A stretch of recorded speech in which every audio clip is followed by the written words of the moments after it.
Time now for Michigan's #1 outdoor radio show, Mike Avery's Outdoor Magazine. Mike Avery has covered the outdoors in Michigan for more than 4 decades, and that tradition continues today. Outdoor Magazine is brought to you by Jay's Sporting Goods, the Eider Insurance Group, Angler Quest Pontoons, the Forward Corporation, Primal Outdoors, Security Credit Union, Offshore Tackle, Garber Chevrolet, Rapid River Knife Works, and by Michigan Brand Meats. Now, here's Mike Avery. Well, thank you, Ken Hunter, for that introduction, and welcome to another edition of the Outdoor Magazine radio show right here on the Outdoor Magazine radio network on more than 30 radio stations across the great state of Michigan. This is a radio show. I deal with the outdoors. I talk about hunting and fishing and shooting and trapping and all things honorable, all things biologically necessary, all things part of the wildlife management process here in North America, part of our state's history, part of my family history, and just plain fun. And glad to have you along with us. How are you? How is your week? By the way, Mother's Day weekend. Happy Mother's Day. If you are a mom, God bless you. Moms are the glue that holds our families together. Happy Mother's Day to my wife, Denise, my mom, Peggy, my mother-in-law, Eddie, my daughter-in-law, Jess, my daughter, Jess. Happy Mother's Day to you. God bless you. Love you all. I'm checking Mike.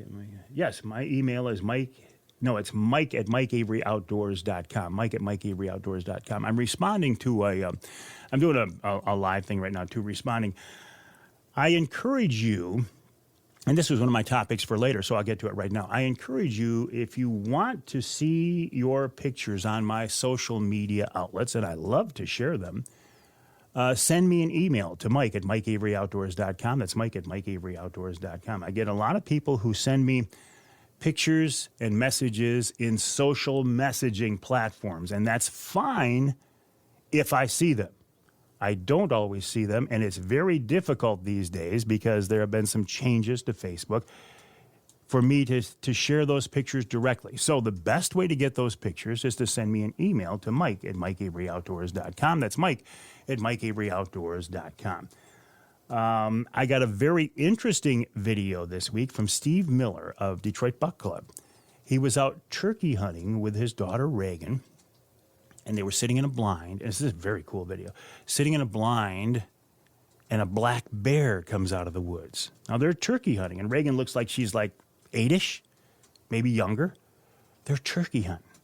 A bear comes out of the woods. Bears are very curious. I don't consider bears to be dangerous because I've been around a lot of them. I've never seen anything that would make me think they're dangerous, unless, of course, you get in a situation between a sow and cubs. But how often is that going to happen? This bear comes out of the woods. He sees the blind, and he or she wanders over to the blind and checks it out. Reagan, the daughter, is just sitting there very calm and very stoic. And Dad's like, Reagan, look at that. How cool is that? There's a bear coming. So anyway, so Steve sent me that video via email, Mike at MikeAveryOutdoors.com. I posted it, got a lot of cool response. A lot of people enjoyed that, except for TikTok.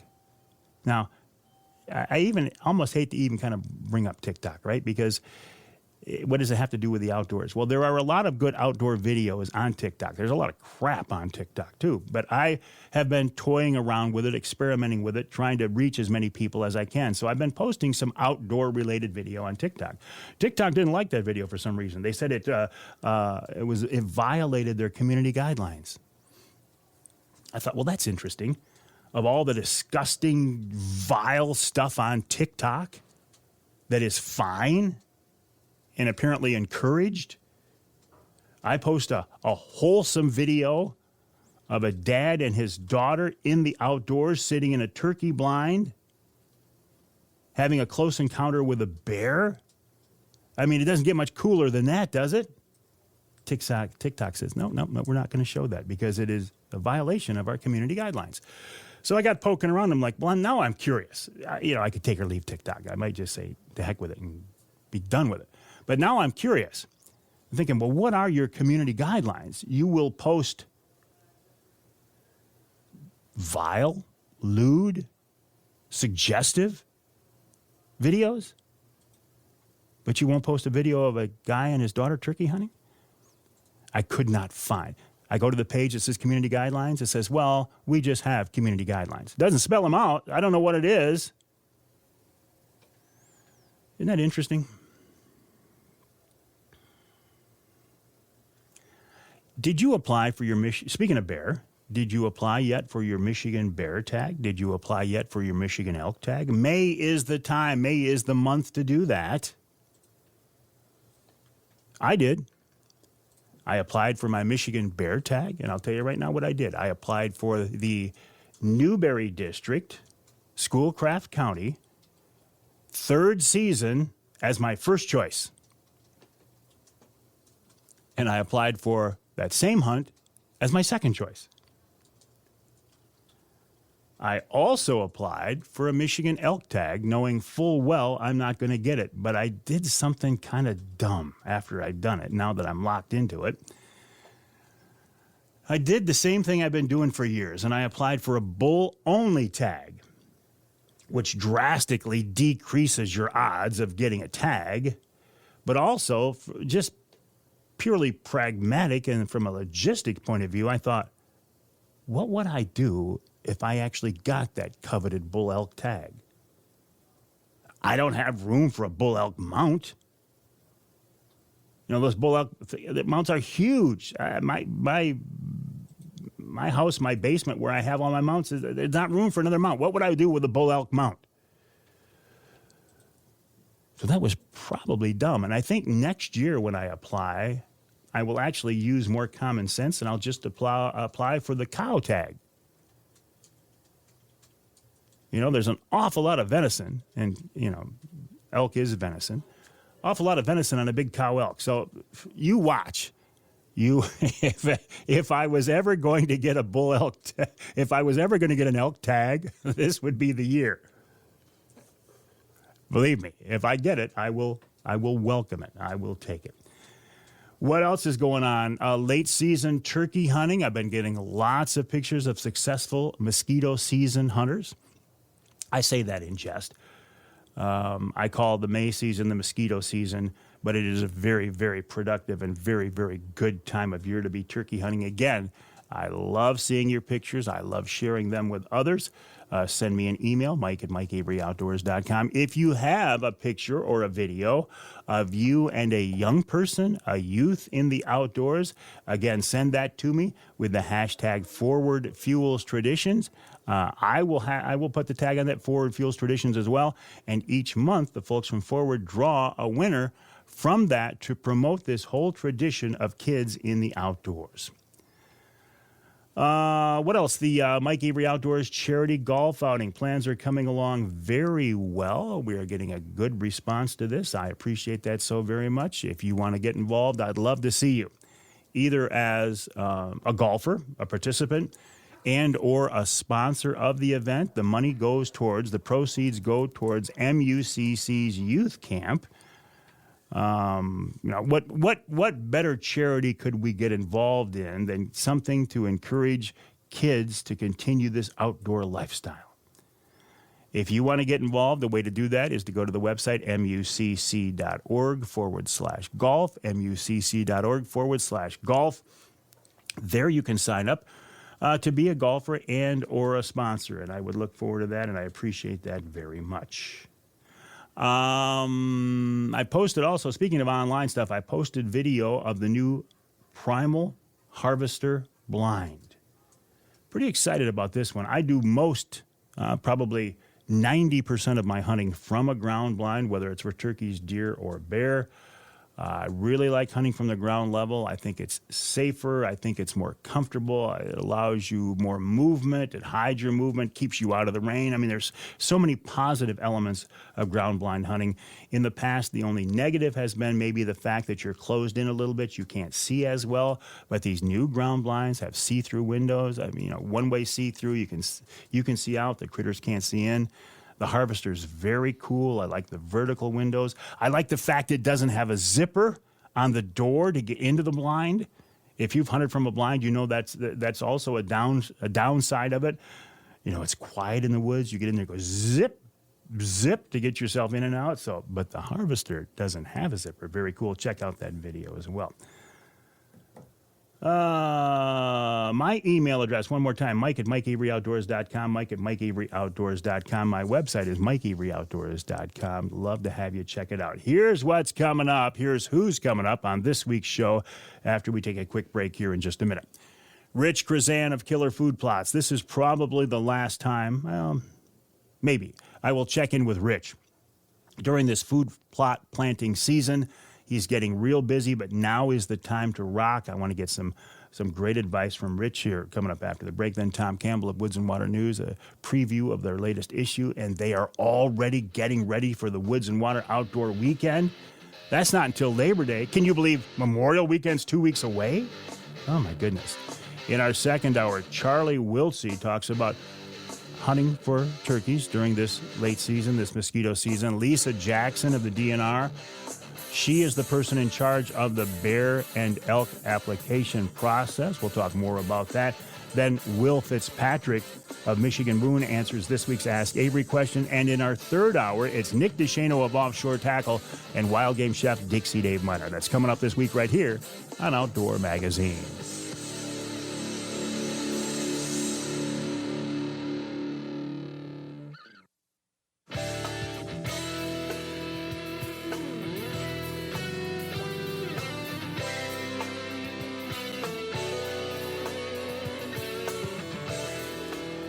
You can hear the Outdoor Magazine show on more than 30 stations across the great state of Michigan, and I do say the best way to listen, if you can, is on your local radio station, your local AM or FM station. There's a list of those stations on the website, MikeAveryOutdoors.com, MikeAveryOutdoors.com. This segment of Outdoor Magazine brought to you by Matt Smith Outdoors Realtor. Matt is a longtime friend of mine. He's an expert at finding recreational properties and vacation homes.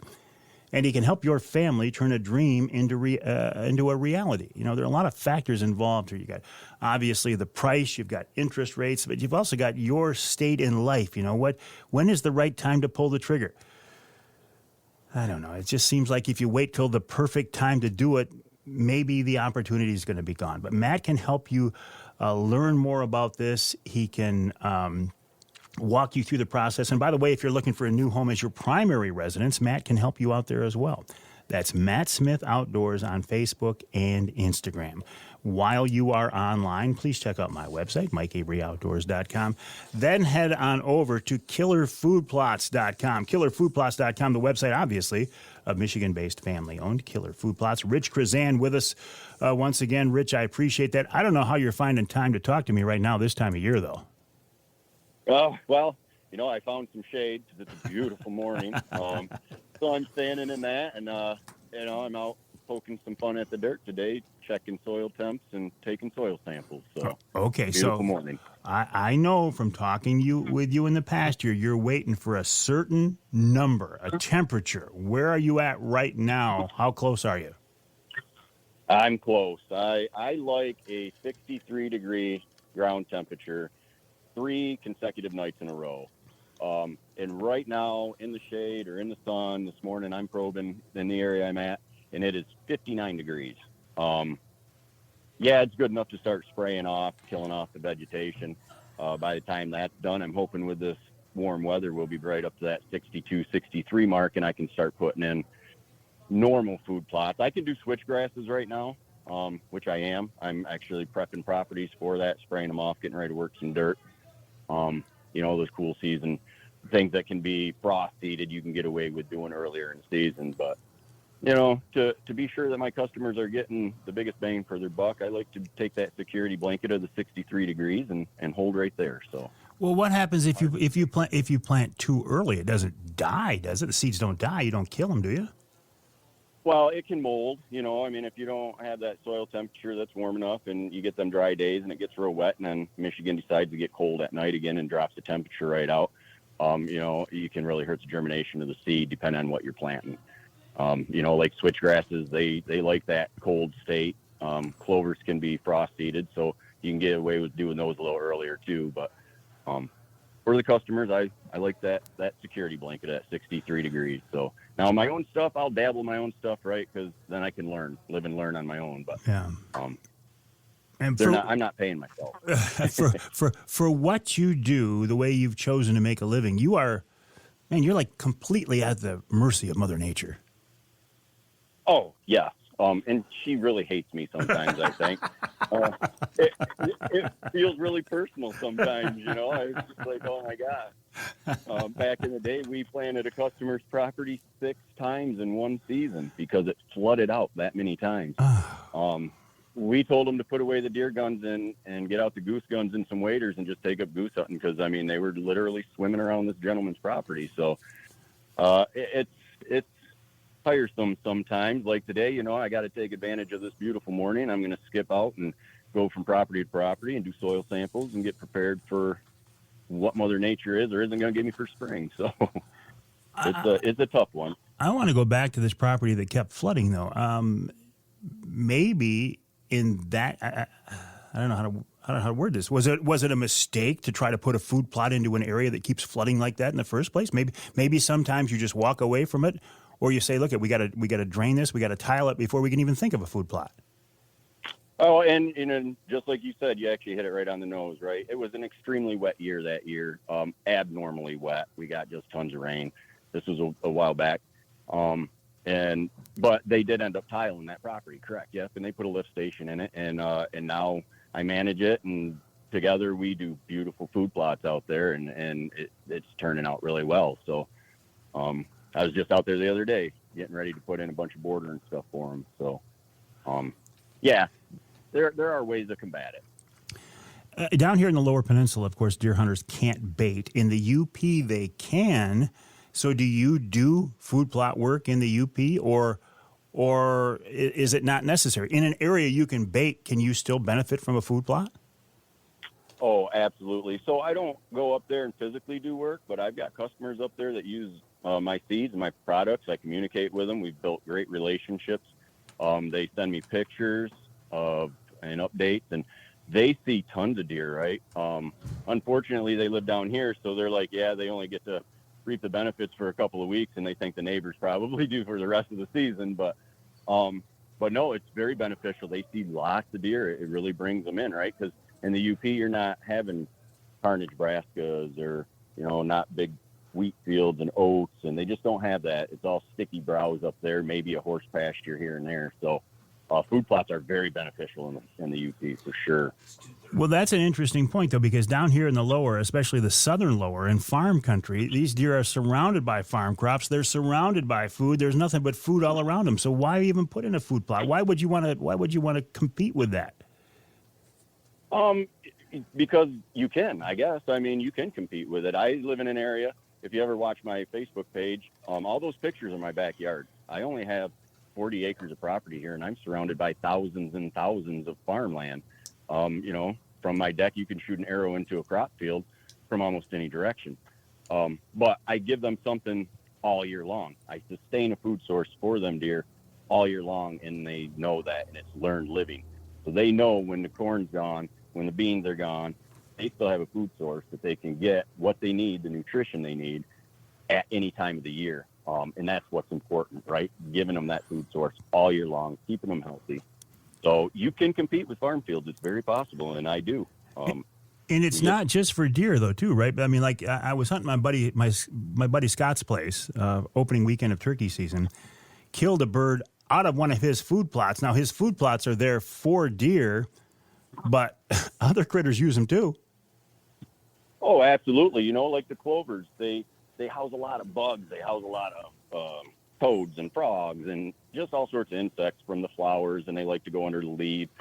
Turkeys love our resurrection clover. They go in there, our cold play clover also. They go in there and they just eat the bugs and the seeds, and it's a great food source for them too. I mean, we get all sorts of birds out back. I had a couple of sand cranes out there this morning picking through things. They're kind of loud and obnoxious, but they're neat at the same time. I know. Yeah. And why we don't have a season on those things, I don't know, but that's a whole different topic. That's a whole topic for another show, I think. I hear you. So you always preach to me that, look, before you do anything, you got to get a soil sample. Why is that, Rich?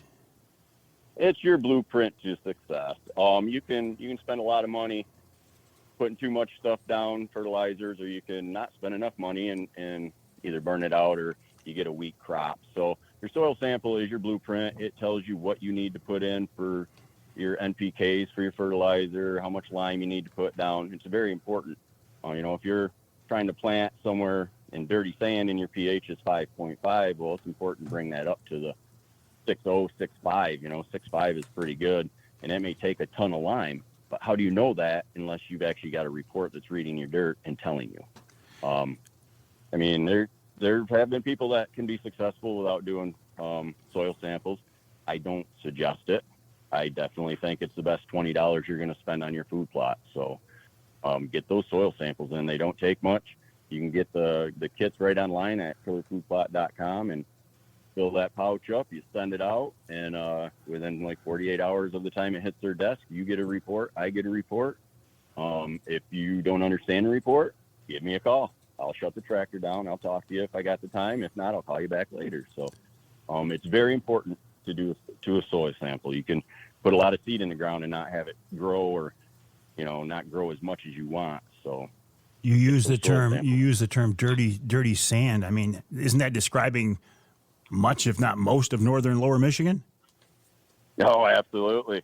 I mean, I buried my tractor in some spots. It was like I was trying to drive down the Holland Beach. So it is, but you can combat that too, right? We've got a product called Retain that you can put in that soil that actually works. I like to say it works like a organic matter. Holds all the water and all the nutrients it can when it rains, and then leaches it back out into the root base when Mother Nature decides to be dry. And it holds all that nutrients at the root base instead of letting it just filter through the sand and be below it.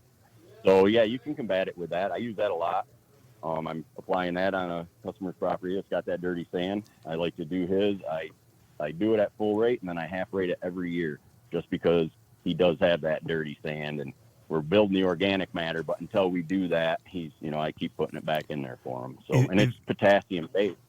Eventually, will you be able to quit treating that sand because you've got enough organic material in there, or is it always going to have to be a maintenance program on that? No, eventually, with the right regime of plants that we put in there, building the soil with like buckwheats and winter oats, you can get some organic matter in there. We soil sample it every year, right? And that's one of the things that is pretty important. People might miss is your organic matter. The more organic matter you have, which perfect is 10, the more nutrients, the more moisture it holds at the root base, so when it rains, there's substance in that sand instead of it just filtering right through. So eventually, yeah, when your organic matter gets up there and you start getting that soil, you eventually will want to quit turning that dirt and just do a no drill, right? So you can keep all that topsoil on the top and not just mix it back in with the sand. So that's pretty important, but it's very doable. We're talking with Rich Chrzan of Killer Food Plots, Michigan-based, family-owned. I love that. The website, killerfoodplots.com, killerfoodplots.com. Rich, I know you're busy. I got to take a break, though. Can you stick around for a few more minutes? I can, yes. All right, I appreciate that. Rich Chrzan of Killer Food Plots, again, killerfoodplots.com. Rich says this is the time of year to get real serious about putting in those food plots. When we come back, a couple more questions for him, including kind of a follow-up on what I just asked him about the dirty sand.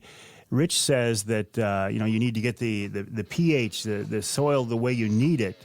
I'm going to ask him, okay, once you get it there, is it there for good? Are you good to go? Can you save some money? Or do you have to keep coming back every year and putting on more lime and more fertilizer or whatever? Anyway, there's a lot of factors, this whole food plot planning thing, but there's pretty rewarding too. I mean, you spend a few hours out there getting your hands dirty, getting a little bit sweaty. That food plot comes up in the fall, and then you or your family member, a kid or a grandkid, shoots a nice deer out of that food plot. How rewarding is that? KillerFoodPlots.com is the website. More after the break.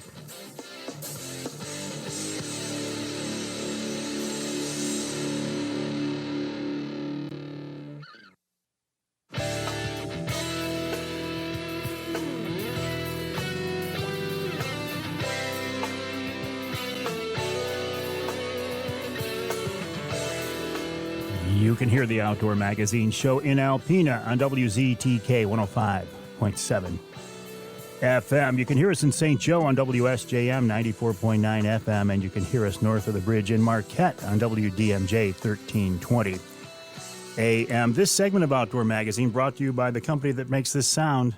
That's the sound of my Rapid River knife opening. That's my new Rapid River knife, by the way. I went to Jay's and I got it. This is a maple handled with an antler inlay in there. It's beautiful. I bought this knife because I loved my other one so much. I think I want to start getting a few more. If you go to the website, rapidriverknifeworks.us, and use the promo code Avery10, you can get 10% off. I would encourage you to go to the showroom on US 2 just east of Rapid River, and you can use the promo code Avery10 there as well. Handmade by craftsmen in the UP, guaranteed for life. And, you know, they're a great gift for Father's Day or graduations or anything else. RapidRiverKnifeworks.com. I love to work with Michigan-based companies. Michigan-based family-owned companies. That's my sweet spot. I love to help those companies. I love to get behind companies like that I believe in. Killer Food Plots is one of those companies. Rich Chrzan owns the company. He's working right now in the field, but he's taking time out to talk with us. And, Rich, I'm going to follow up here on something we talked about before the break. You talk about soil samples and getting the pH and everything just right with lime or fertilizer. Once you get it to where you want it to be, will it stay that way for good, or do you have to continue to tweak it? You'll have to maintain it. Every plant that grows in that ground is taking the nutrients out of it, so it's going to change, every season. Some takes a different, some will take more potassium, some will take more nitrogen. When you're initially starting a food plot, right, and your pH is at, we'll say 5.5, it's going to take 4,000 pounds of lime to get that up to a sufficient 6.5 for that year, correct? So now the next year you do a soil sample. Now your soil sample is telling you, okay, your pH is at 6.0 this year. So now you only have to do 2,000 pounds of lime, and so on and so forth. So as you build it going through the years and you do your soil samples, you can watch your progression. You always should put fertilizer down when you're planting, just because it helps the germination. Those plants are going to pull everything it can out of that soil. So if you're at, say, an even 7 and you didn't put anything in that ground, depending on what you planted, it's going to pull that 7 down to maybe a 6.8 to 6.5, depending on what it is. And then it's going to probably stay there. So you're going to want to put, more fertilizer in there the next year when you plant to help that germination and to put it back to where it was. But it's a whole lot cheaper to maintain a piece of property than it is to initially get it going. Well, and speaking of the cost, why wouldn't we always put in a perennial food plot so we don't have to, have the cost of putting in an annual year after year? Why ever use an annual seed? Annual seeds, they produce a lot of tonnage fast. Carnage brassicas, I plant those the first week of August, and they're 23, 24 inches tall by October, the second week of October. Tons of food, very attractive. It gives the deer a different nutrients, different proteins, different calciums, just builds the body better, right? So that's like a food source for the fall. And now my clovers are for the spring. So there we go back to having the full year, all year round food source, giving different levels of protein to the deer. And that's really important. So, and brassicas don't grow back every year. They do kind of bolt out and throw seeds down, but you're never going to produce the big bulbs. Deer love them, right? It's a huge attractant. They go right through my clover that they're in all the other time of the year in November, and they go straight to my brassicas and just mow them down. So it's another way to bring the deer in from the farm fields once they start getting depleted later in the season. So That's the importance of the annuals. You can just get a lot of food in a short amount of time. How much land do I need to make this worthwhile? If I got just 5 acres, can I put in a food plot somewhere and bring in some deer? You can, absolutely. There's people that have less property than that, and they shoot deer off it out of a 1/4 acre food plot. So it's just having the right food that they want at that time. Give them something they don't have. You know, if you don't have any corn in the area for miles, maybe put in corn. Brassicas, nobody really plants brassicas. The farmers do now for soil corrections and stuff. So you can sometimes drive by and there's 100 acres worth of brassicas. So that guy in that area might be a little screwed for the season if he's got 5 acres. But otherwise, you know, you put in a 1/4 acre brassicas, even 8,000 square foot. I have customers that do those small plots, and they're very successful at taking deer out of them. So, real quick before I have to let you go, the size of the food plots and the shape, are those factors? Yes, they can be shape, definitely. Like I said before, I like a kidney shape, maybe a triangle, something that's not square and wide open where the deer can just look into and see through the whole thing. Kind of want it to be broke up, make them walk around, make them enter the food plot. Size, no, it does not matter. You put it in there if you can get it established. The only thing that really matters in size is overbrowse, right? You might have a problem with overbrowse, but I have, again, like gentlemen that do like 4 different food plots, and they're 8,000 square foot each, and they're really successful. So, I mean, just use what you have. Trails in the woods, we've discussed that before too. Use those, whatever you can. Just give them a food source. Give them something to keep them on your property. I like that advice. Use what you have. Rich Chrzan of Killer Food Plots, always a pleasure. I'll let you get back to work, and I'll send people to the website, killerfoodplots.com. That's killerfoodplots.com. And one more time, if you want to get started here, Rich says a soil sample, that's your first step. You can take care of that on the website as well, killerfoodplots.com. We'll take a break. When we come back, Tom Campbell of Woods-n-Waternews right here on Outdoor Magazine.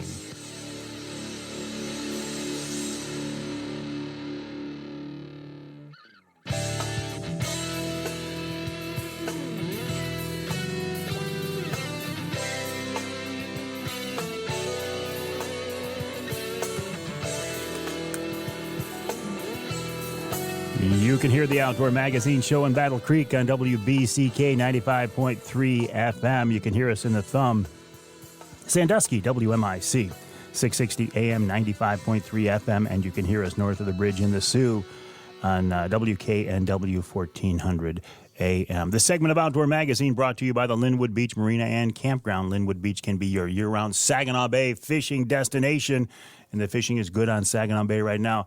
I can't say enough about Linwood Beach Marina. Beautiful facilities, a great launch, a great ship store, a full-service marine mechanic, plus they have boats for sale as well, and there's a beautiful campground too. What more could you ask for? Check them out online at linwoodbeachmarina.com. That's linwoodbeachmarina.com. While you are online, please head on over to woods-n-waternews.com. That, of course, the website of Michigan's premier outdoor publication. And, you know, we have some great outdoor publications here in Michigan, but I say this with all intent. Woods-n-Waternews, Michigan's premier outdoor publication. Tom Campbell, one of the reasons for that.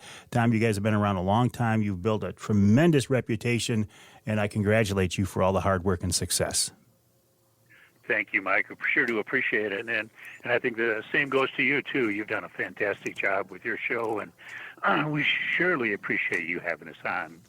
That's for sure. Well, look, we got to all work together, right? Here of us, we're Michigan people. We are outdoor related. The outdoor industry is really not that big when you compare it to a lot of the other things out there. To people like us, it appears like it's huge because this is what we do, this is what we breathe, this is what we think. But we're really, we're kind of outnumbered in today's world. You got it. That's right, Mike. We surely do seem outnumbered at times, don't we? Yeah. But yeah, you're right. And it is great to work together, and I appreciate it for sure. Where are we at right now as far as which issue? And you got a big event coming up that I can't believe you're working on already. Absolutely. You really, yes. And actually, we're in the heart of working on our June issue, but it's a couple weeks away from hitting the newsstand. Yeah, but so we still have our wonderful May issue out there that is just loaded with great information and great stories. And in particular, Mike, there's one story that really kind of touched me this month, a little different. We get a lot of stuff about TB in the TB area, the Alcona County, the DMU 452, and we talk about TB and deer and cattle and the farmers and the struggles for that. But, we've never put it, what happens when somebody really gets TB?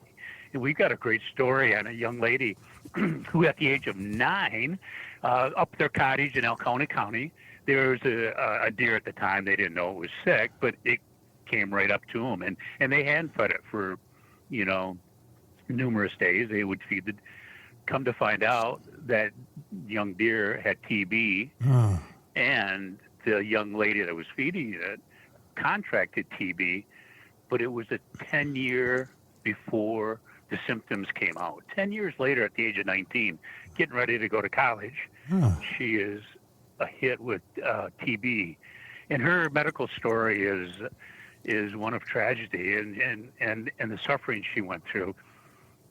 Luckily, with our medical marvels that we can do today, she did survive, but the things she had to go through were outrageous, and you never kind of put that together when you think, TB area, this, you can't bait, this is deer.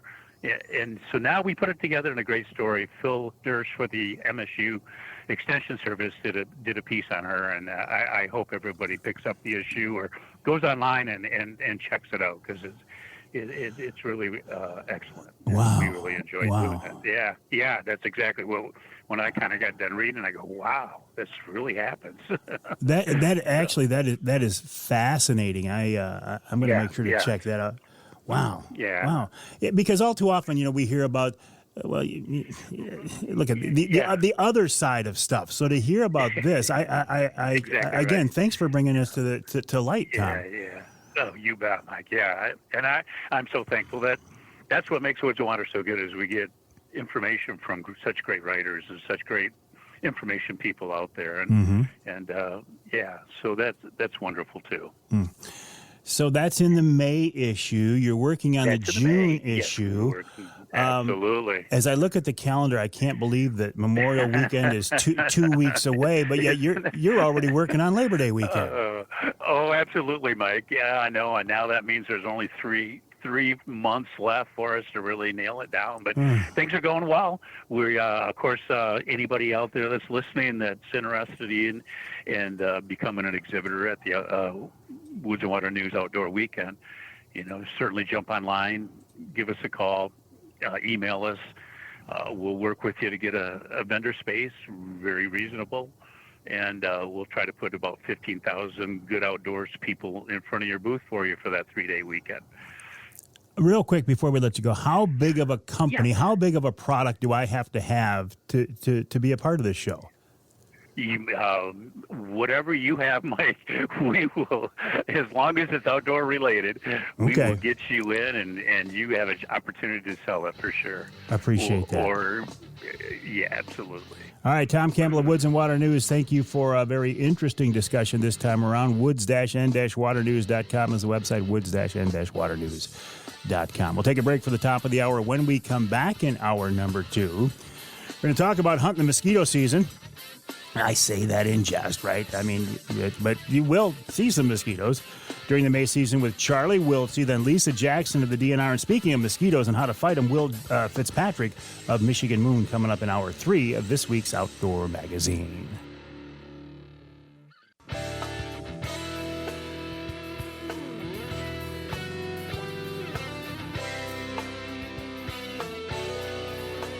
Time now for Michigan's #1 outdoor radio show, Mike Avery's Outdoor Magazine. Mike Avery has covered the outdoors in Michigan for more than 4 decades, and that tradition continues today. Outdoor Magazine is brought to you by Jay's Sporting Goods, the Eider Insurance Group, Angler Quest Pontoons, the Forward Corporation, Primal Outdoors, Security Credit Union, Offshore Tackle, Garber Chevrolet, Rapid River Knife Works, and by Michigan Brand Meats. Now, here's Mike Avery. Indeed, this is the big guy, Mike Avery. Thank you, Ken Hunter, for that introduction, and welcome to hour number 2 of this week's Outdoor Magazine radio show here on the Outdoor Magazine radio network on more than 30 radio stations across the great state of Michigan. This is a radio show. First and foremost, yes, it's a radio show. And I think the best way to listen, if you can, is on your local AM or FM station. There you get your local news and weather and sports. You get your local ads. Maybe there's a sale, something you want to take advantage of. Absolutely. Listen, please, if you can, on your local radio station.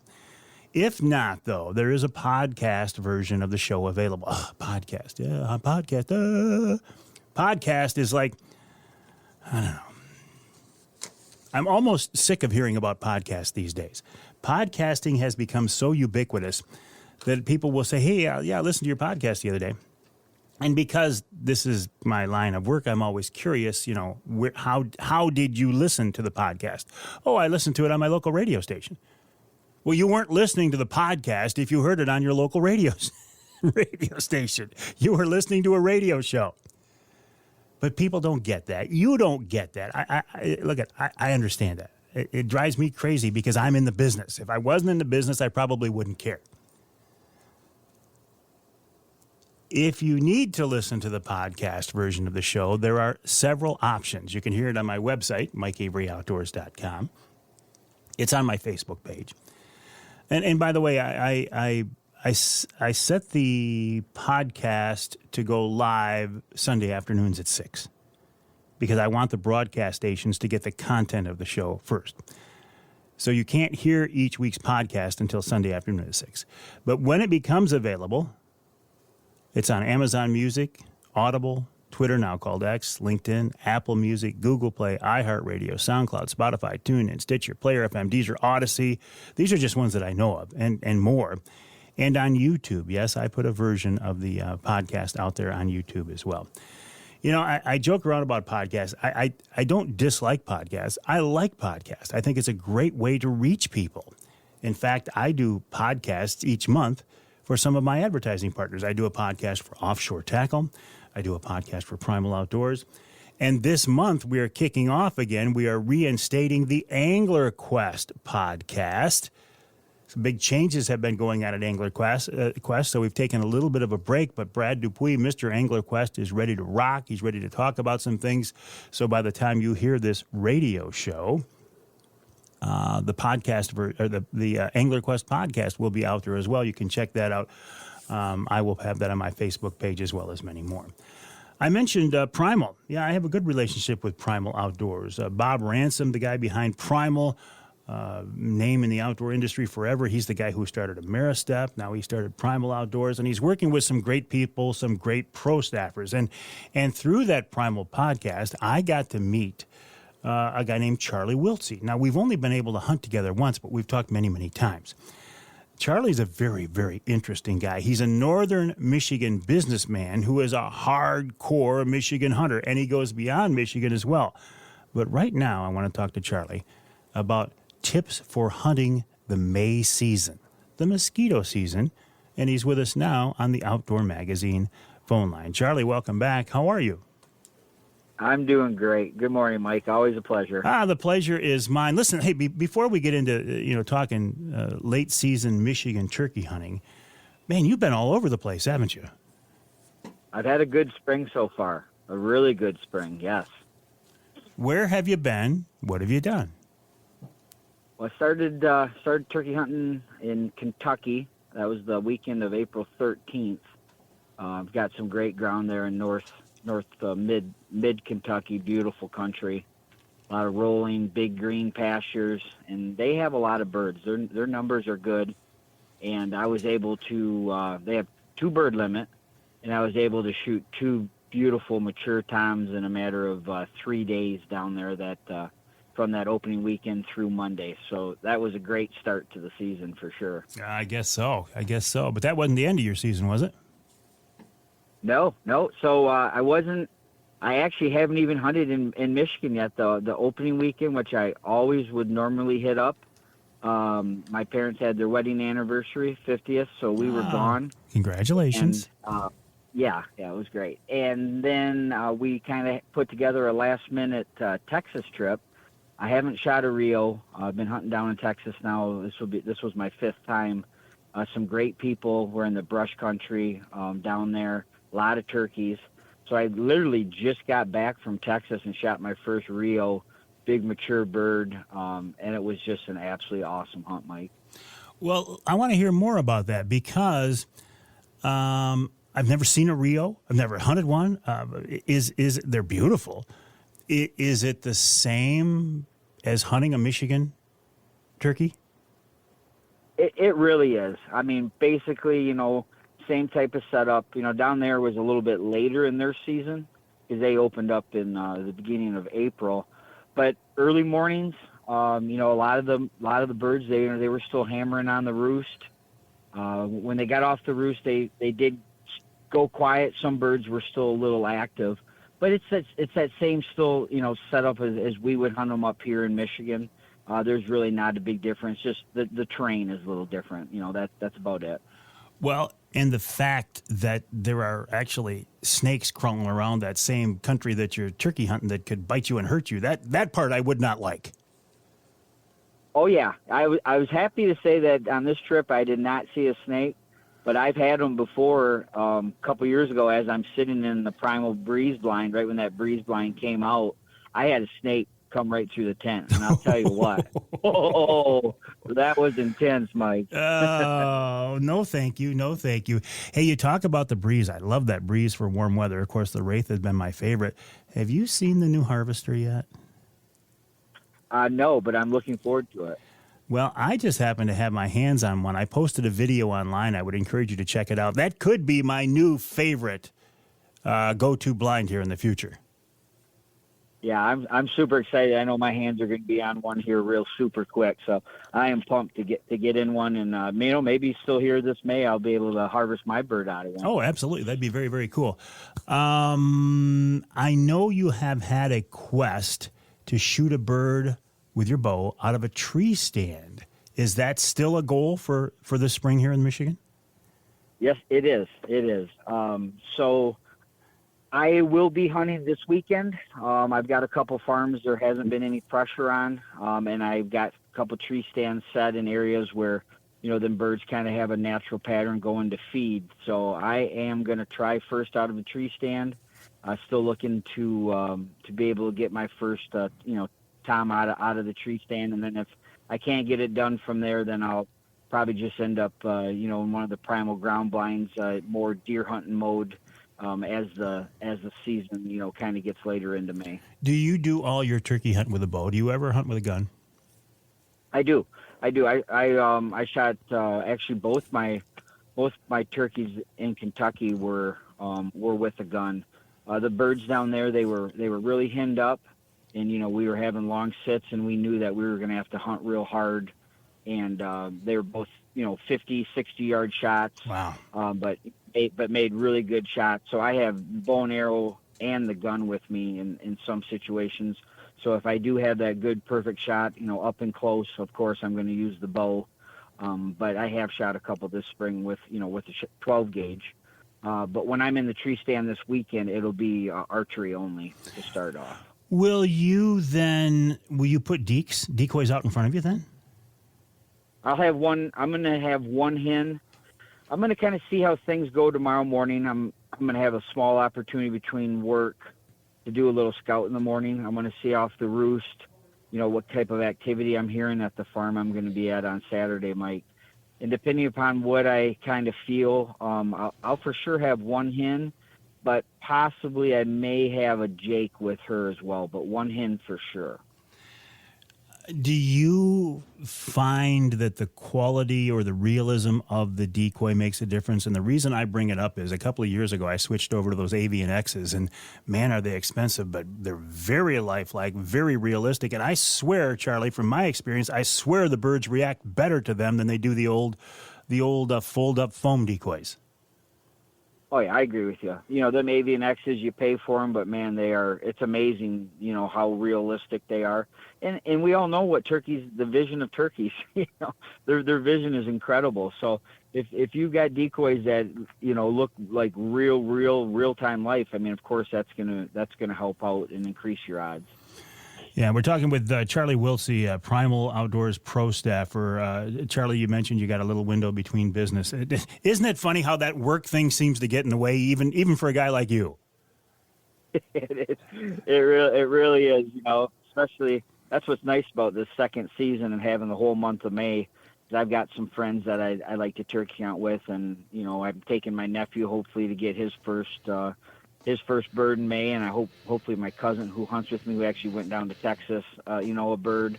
So between all the work and juggling that, it's nice having that long season. And I know that's what we're here to kind of talk about, Mike. Is, absolutely. And we'll do that. We'll do that, Charlie. But first, I got to take a break here in the Outdoor Magazine Show. We're talking with Primal Pro staffer Charlie Wiltse. After the break, we will talk about more in detail about hunting that May season, and we might get a preview of a little northern Ontario bear hunt adventure Charlie's heading out on, too. That's coming up after the break right here on Outdoor Magazine.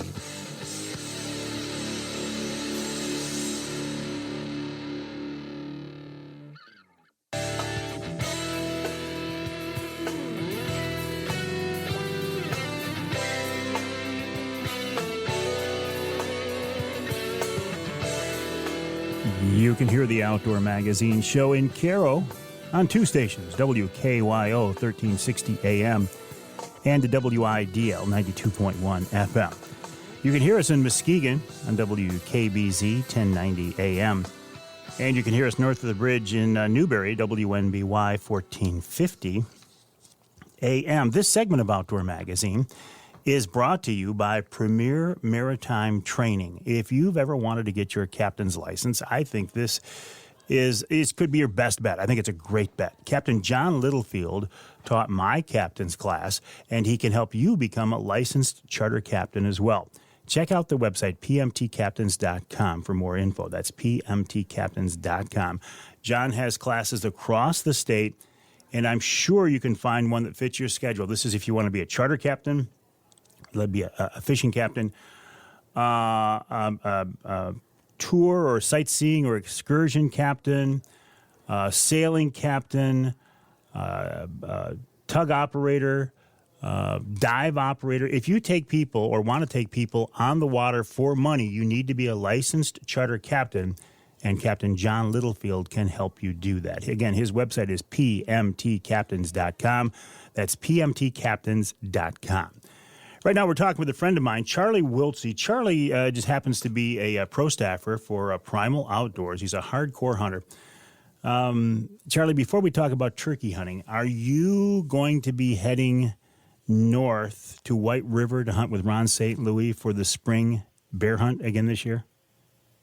Yeah, sure am. We're going to be leaving end of May, heading up to White River with Ron and his boys, and we're super stoked about it. Had a great experience last year, and my buddy from Texas is coming up to get in on a black bear hunt with the guys, and yeah, we're pumped. Ron sure runs a nice operation, doesn't he? He does. Ron's a great guy. He's professional, very knowledgeable. They've got great bear hunting up there. You know, his boys are very involved, and they just do a great job. I will get Ron on the show here early in June, actually, once the DNR releases who got their Michigan bear tags, I'll get Ron on the show. For folks who didn't get a Michigan tag, they can still get up to White River, because I'll be up there in August as well. But right now, let's talk about a little bit of a late season turkey hunting here in Michigan. How is that May season, the late season, different than chasing birds earlier on?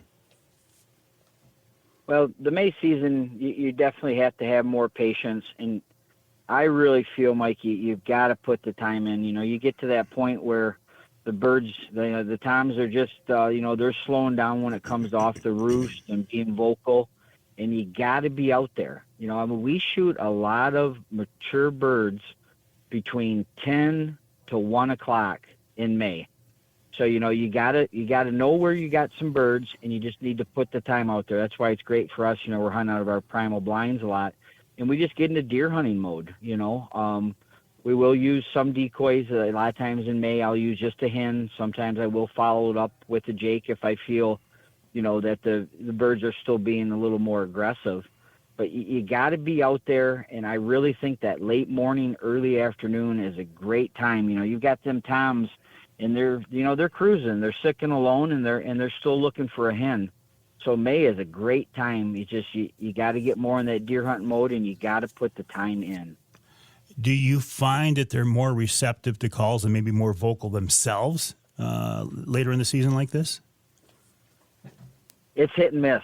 It really is. I mean, you'll get to some points where you don't hear any hammering at all off the roost in the morning, and then possibly mid-morning or so, all of a sudden you'll hear one just sound off, or you can have one come in on a string. We've killed some mature birds over the years now in middle to late May, where we've called them in, and I mean you can't hardly get your gun up fast enough.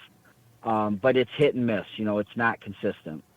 It's a lot easier, and I think a lot more fun in some ways to be interacting with birds who are vocal, right? The ones who come in quiet can be really frustrating. Oh, absolutely. And, a lot of times you're going to get more of those quiet birds in that late morning, early afternoon sits. But, yeah, there's nothing better when you can get one, all fired up, and he's coming, and, you're calling back, and then all of a sudden you get that first visual of that mature tom. There's nothing better than that. Well, now, you've used the term mature tom. What is that, Charlie? Is that anything other than a jake considered mature, or are you looking for a bird even older?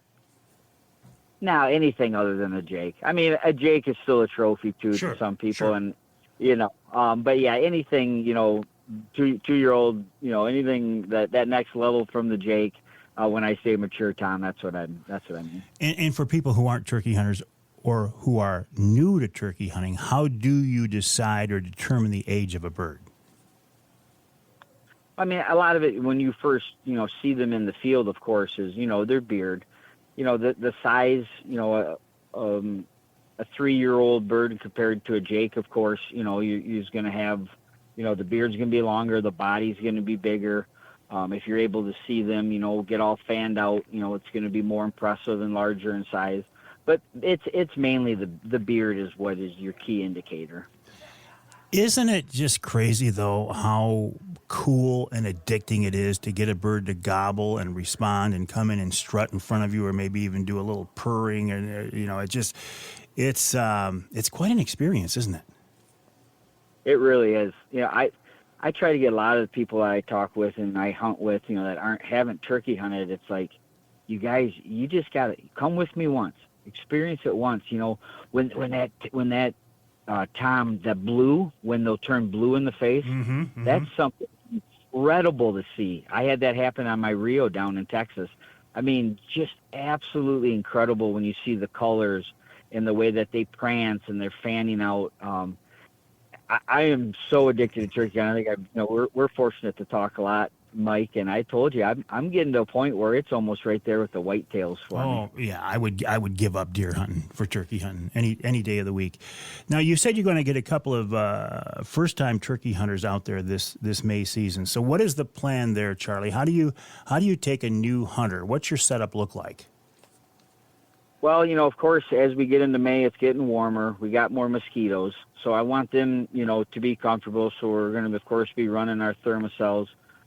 Most likely just be set up in a ground blind, primal ground blind. We'll be comfortable in chairs. And I do a lot of scouting. So, I'm hoping to have a couple farms that haven't been hunted much. So the birds are kind of still just in their natural patterns. And, we'll just set up a primal blind. Try if I can, the night before, if I can, put a couple birds to bed, or if I know where that roost is, we'll stay back far enough, set up the blind that we know we're not going to booger anything up, but just get comfortable in that blind. Like I said, I'm usually going to always at least have a hen decoy out, and I'll just do some real light calling in that early morning. Of course, if it's one of them mornings where they're still hammering on the roost a little bit. I want them to know where I'm at, but I'm not going to overdo it. I'm just going to do a few real light yelps, kind of let them know where we're at, and then just kind of let things settle in. And then if it's that early morning and we're not successful, it's, Mike, I say it time after time, putting the time in. We shoot a lot of turkeys between 10 and 1 o'clock. So it's just a matter of then I'm going to tell my nephew, hey, we're going to take some snacks with us. We're going to have some waters. Be prepared to hunt 4 or 5 hours. So. Well, and the good thing about a blind, you can do that. You can you can drink a water, you can eat some hunter sticks, you can, watch a movie on your phone or whatever it is. I mean, you can hunker down and settle in for that long multi-hour hunt and just kind of let the whole scene unfold around you. Absolutely. It's so comfortable. You get a couple good chairs in them blinds. Like you said, you can move around, you can have some snacks. I really advise to have your thermocells, because once the mosquitoes get bad, once that thermocell starts running, there's no more mosquitoes. But just it's a great time to be out there. You're comfortable. Just put the time in. And I really, I stress that May season, that late morning, early afternoon, it is a great time to shoot a tom. Do birds get call shy and hinky as the season goes on? Do they know they're being hunted like a whitetail does? If it's in areas where you're getting more pressure, of course, public ground or some private ground, where you've got, even to say your private ground's not hardly getting hunted much, but the ground around you, they've been hunting since, the 20th of April. Yeah. Absolutely. That'll really change things. What about dusting bowls? Now, that seems to be a good midday destination for birds. Absolutely. If you can find those, it's a great place for, say mid-morning, you're set up somewhere hunting, and, you take your setup and move it right over there where you could get a good shot. That is a great point. And you can find those dusting bowls. I mean, they're pretty obvious. If you do a little walking around, some scouting, find a sandy spot, a sandy ridge, and there are bowls literally in the sand where the birds have come in and dusted themselves midday. I don't know, Charlie. Is that a? I'm not sure why they do that. Do you know why they dust like that? I think, them toms, they want to, I think it's a matter of staying clean if they've got any, bugs or anything on them. But also, I think it's a matter of they're just like, we do when we get all dressed up to go look fancy. They're getting all dressed up to look fancy because what do they want to do, Mike? They want to look big and colorful and as best they can for them hens. Yeah. So it's a preparation for, yeah. Yeah, it is a very productive time to hunt. And as you say, that May season, you've got the entire month. You've got a lot of time to get out there. You got a lot of different opportunities, got a lot of different tactics, a lot of different techniques. But, Charlie, I appreciate you talking about that. And I can't wait to see your big Michigan bird that I know I'm going to get a picture of. And I can't wait to see your big Ontario black bear that I know I'm going to get a picture of as well. Well, I'm excited to send you the pictures and then hopefully share the stories with you, Mike.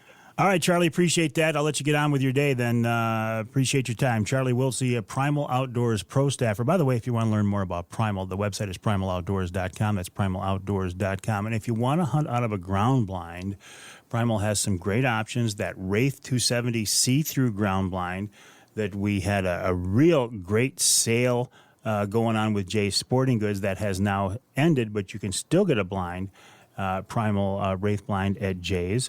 There's also the Breeze, which is a great warm weather, a hot weather hunting blind. I've hunted bears in August out of that. It's configured to let you really get some air flow through there and stay more comfortable. And don't forget, coming out in July, the new Harvester blind. If you want to see what this blind looks like, I have video on all of my social media outlets. I posted it here just this last week, so it'll be pretty easy to find. It's a very interesting and I think pretty exciting blind as well. We'll take a break here in the Outdoor Magazine Show. When we come back, Lisa Jackson of the DNR on how to apply for a Michigan bear and elk tag right here on Outdoor Magazine.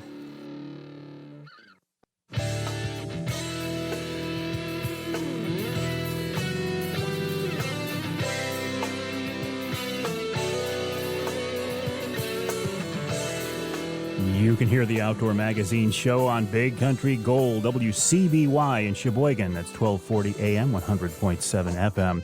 You can hear us in Flint on Sports Extra 1330 WTRX, and you can hear us north of the bridge in Manistee on WTIQ 1490 AM 95.3 FM. This segment of Outdoor Magazine brought to you by VersaSkins. Just change your skin for the season you're in. Why buy a bunch of different sets of hunting clothes when you can buy one good quality set and snap on and zip on an outer shell of a different pattern? If you want big sizes, 4, 5, 6X, VersaSkins is for you. Or if you are a saddle hunter, VersaSkins makes jackets specifically for saddle hunters. Michigan-based, family-owned VersaSkins. VersaSkins.com, that's VersaSkins.com. Well, I said earlier that May is the time to apply for a Michigan bear or elk tag. I did. If you're interested, don't let this window of opportunity pass you by. Lisa Jackson is with us now on the Outdoor Magazine phone line. She is very intimately involved in this process with the Michigan DNR. Lisa, I appreciate your time. Welcome back to the show. How are you? I'm fine, thanks, and good morning. Good to be here. Always a pleasure, especially when we're talking about things like this. So what is the process, briefly, if somebody wants to apply for a Michigan bear or elk tag? How do we do it? Well, they are on sale, the applications, that is, until June 1st. So you would either go online to make that purchase, or you could go to a retailer. And the applications are $5 each. You can only purchase one. And that's it. We run a drawing after the application period is completed, and then we announce drawing results June 24th online. And you've got some options, right, when you apply for bear or elk? You've got some choices you have to make at that time. You do. When you apply for a bear license, you are either applying for a point only if you don't want to hunt this year, but if you do want to hunt, you need to choose a hunt area to hunt, or join a party. If somebody else has already applied for a hunt, you can join their party if they give you their party ID. And then with elk, you have the option, one basic option with elk, right? Well, there's actually a couple options. Again, you have that, and with elk, you have the points are called chances because they're literally chances to be selected. You can apply for a chance only if you don't want a license. If you do want to hunt, you have two choices. You can choose bull only or bull or antlerless. And what that means is if you have only the intent of harvesting a bull elk and you do not want an antlerless only license, we want to know that when you're applying. So you would select bull only on your application. And that's got to. And if you go bull only, it's got to be obviously harder to get that tag than the either sex or the cow tag, basically, right? It sure is. So there's a total of 260 tags. Only 80 of them are tags that will allow the harvest of a bull elk. So it's harder to get those tags.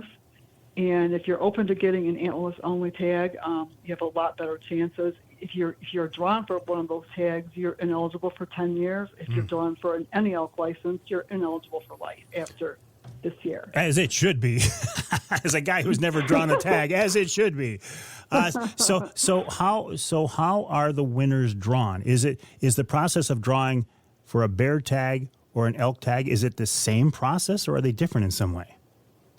Well, they're both point systems, but they're different. So with elk, we have a lot of applicants and very few tags. Last year, we had 39,000 elk applicants for 260 tags, and only 80 are any elk. So that's about 500 people per any elk tag. And one thing I want to mention, too, every person who applies for an elk license is included in the drawing for any elk tag. So if you say bull or antlerless, we're going to put you in the drawing for the any elk license first, because but if you said bull only, that's as far as it will go. Mm-hmm. If you say bull or antlerless, and if you're not selected for an any elk license, we're going to put you in a drawing for an antlerless only license, and you have a shot at that. So how many people apply for Michigan bear tags? We had, I think, 60,000 applicants total, but about half of those applied for a point only. Oh. So, yeah. And then about 30,000 for a license. 10,000-ish bear tags. I mean, how many bear tags do you let out in a year, roughly? It's about 6,600. 6,600, okay. But it differs by hunt unit, so very different odds of success, point requirements for each hunt period in each bear management unit. Yeah, actually, if you were to apply for a bear tag for, say, the far western UP third season, I mean, you'd be just about guaranteed that tag, right? It would depend on what hunt period. I believe there are some point requirements for like the first opening day. But later in the season, we have in the past have had leftovers for the third period of the Bergman hunt, which is way out there in the western side of the UP. So yes, you need very few points or even no points at all to draw for third period hunts or hunts that are way out there, close to Wisconsin. And again, the way to do this, to apply, you can use the DNR app and go through that, or you can go to the website michigan.gov/DNR and click on the I want to buy a license or I want to buy a tag tab there, right? Those are or still the old-fashioned way. Yeah, go into a retailer. Yeah, I almost forget about that these days. Those three options. I didn't mention that earlier. You definitely can apply in the app as well. Yeah. All right, Lisa Jackson, always appreciate your time. Thank you. Keep me in mind when you're drawing those tags, okay? I will. I will keep you in mind, I promise. Third season Newberry, first choice, or if you would happen to drop a bull elk tag in my email, I would take that as well. Mind that I can guarantee you. All right. Lisa Jackson, appreciate your time. Michigan.gov/DNR. May is the time to apply for the Michigan Bear and Elk Tag. Don't drag your feet and forget about it. Every year I talk to people who say, oh, man, I was going to do that and I forgot. Don't forget. Do it this weekend. All right, we'll take a break. When we come back, we'll answer this week's Ask Avery question with Will Fitzpatrick of Michigan Moon right here on Outdoor Magazine.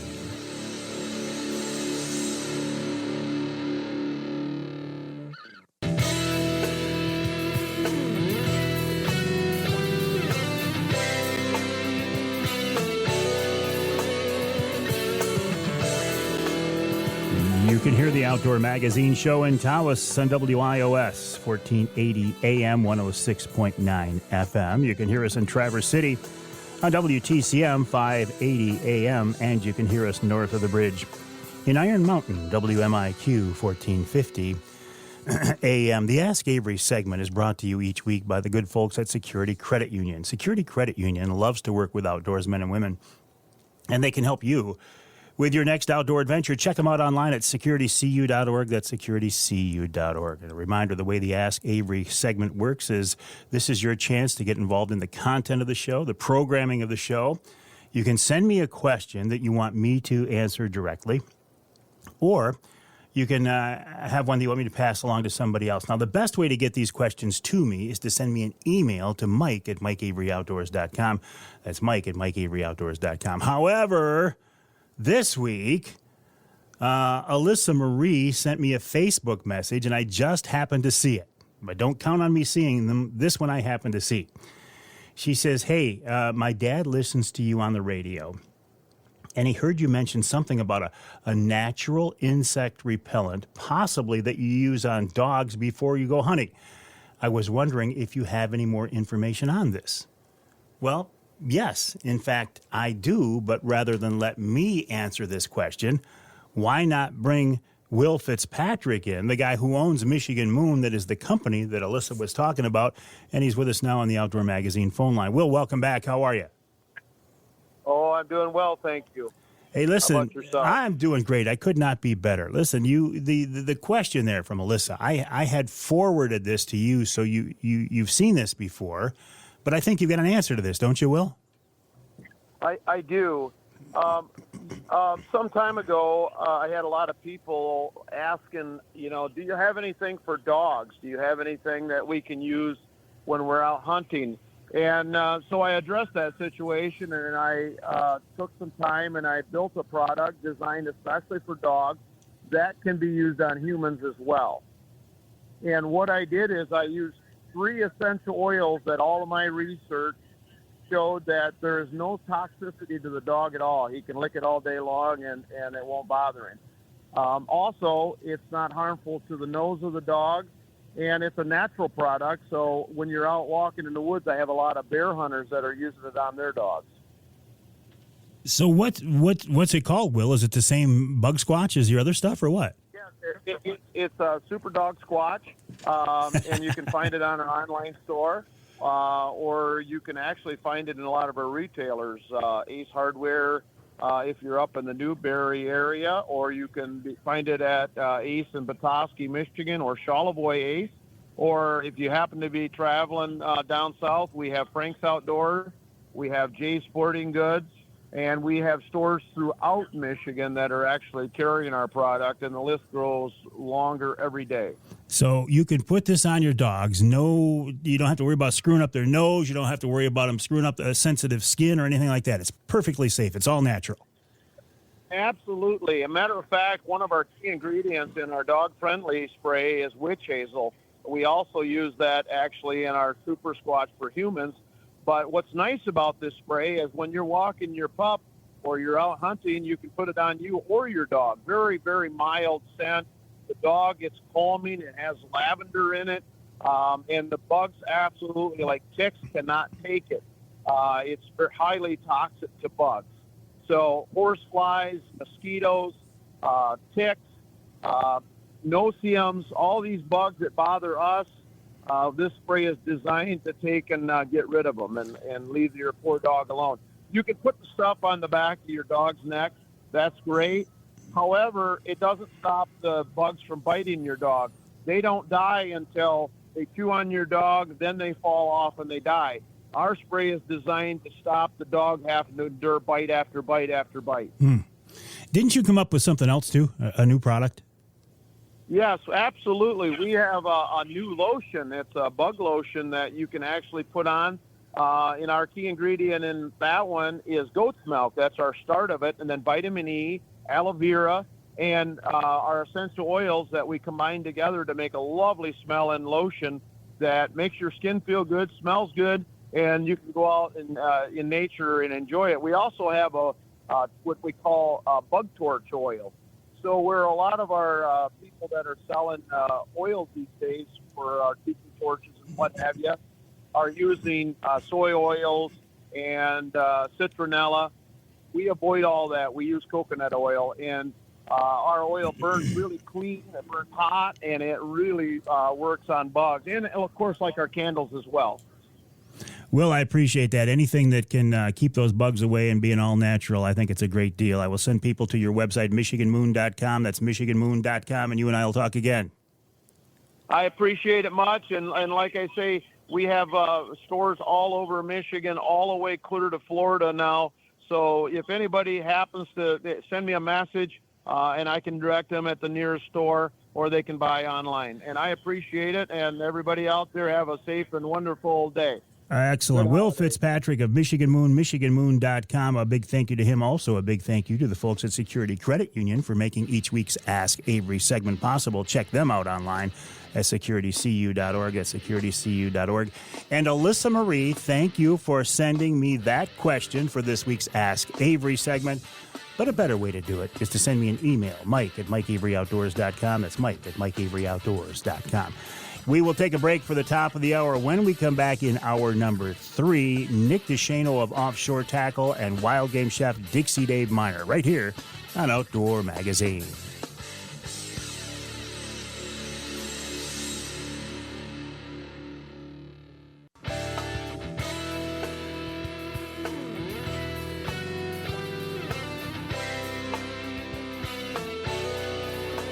Time now for Michigan's #1 outdoor radio show, Mike Avery's Outdoor Magazine. Mike Avery has covered the outdoors in Michigan for more than 4 decades, and that tradition continues today. Outdoor Magazine is brought to you by Jay's Sporting Goods, the Eider Insurance Group, Angler Quest Pontoons, the Forward Corporation, Primal Outdoors, Security Credit Union, Offshore Tackle, Garber Chevrolet, Rapid River Knife Works, and by Michigan Brand Meats. Now, here's Mike Avery. Indeed, this is Mike Avery. Thank you, Ken Hunter, for that introduction. You heard Ken say, been in the outdoor business for more than 4 decades. It's been a great run. It's not over yet. It's been a great run. It's not easy to stay relevant or somewhat successful over a 40-year span. That's a long time. You know who else has been around a long time? Like 40-ish years? folks at Offshore Tackle. And I've been working with the folks at Offshore for much of that 40 years. You know, Bruce DeShano started Offshore with one downrigger release. And then they moved into other things. We'll talk about that in a minute. But I remember Bruce DeShano, Bruce and I sitting on a picnic table on the shore of Lake Erie, and he was talking about this product that he had. And little did I know that, 35 years later or whatever the number is, that Offshore that Bruce would have been inducted into the Freshwater Fishing Hall of Fame, as he was. That his son Nick, that when I first started working with Offshore, Nick was just a little guy. Now Nick is running the company. It's fun to watch Michigan-based, family-owned companies be successful. We have a long history in our state of that type of thing because we are such a hotbed for outdoor enthusiasts.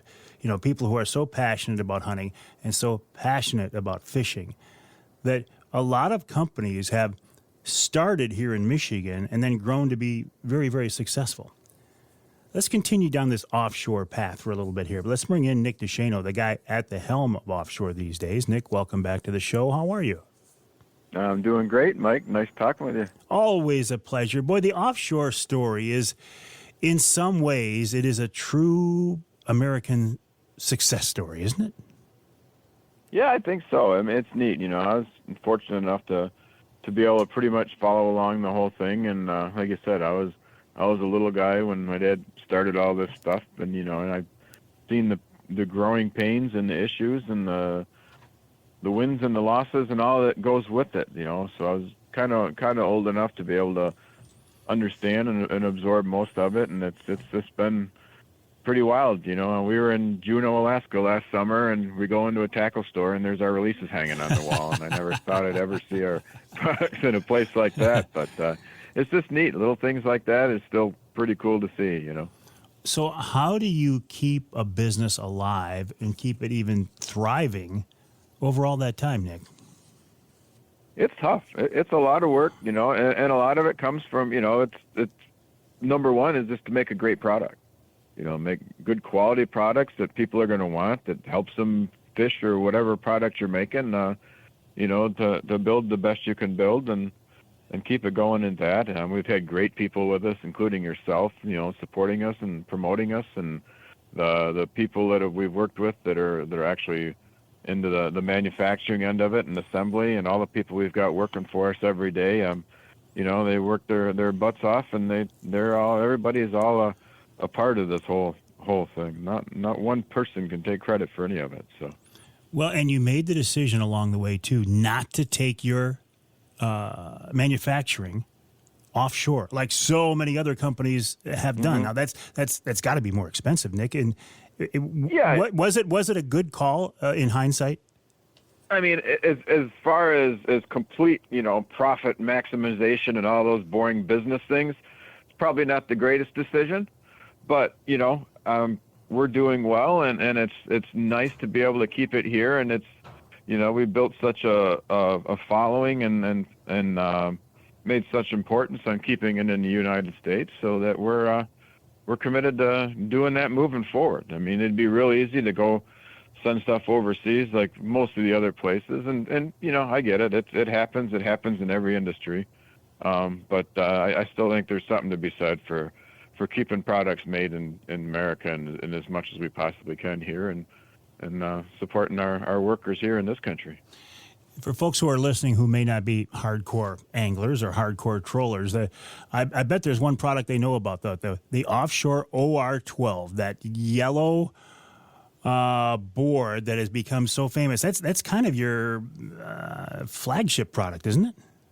Yeah, I'd say so. We started out being known for our releases, and we made our mini releases, and the planer board is definitely what set it apart from being, a nice kind of a side job, for lack of a better word, for my dad when he was doing the charters in Detroit Edison and stuff like that. And that really put us up into that standalone company, and timing's everything. Is right on the heels of the PWT getting big, and guys like Gary Parsons and Keith Cabayas and Mark Romanek were pretty hot in the game and making names for themselves, and we're fortunate to have their expertise when it comes to that kind of stuff. Mark and Gary and Keith had a ton of input on designing the planer board and exactly what they wanted it to do and how they wanted it to work. And there was a couple hotel nights in the hotel swimming pool that were there out testing boards in the middle of the night, dragging it back and forth to the pool. So,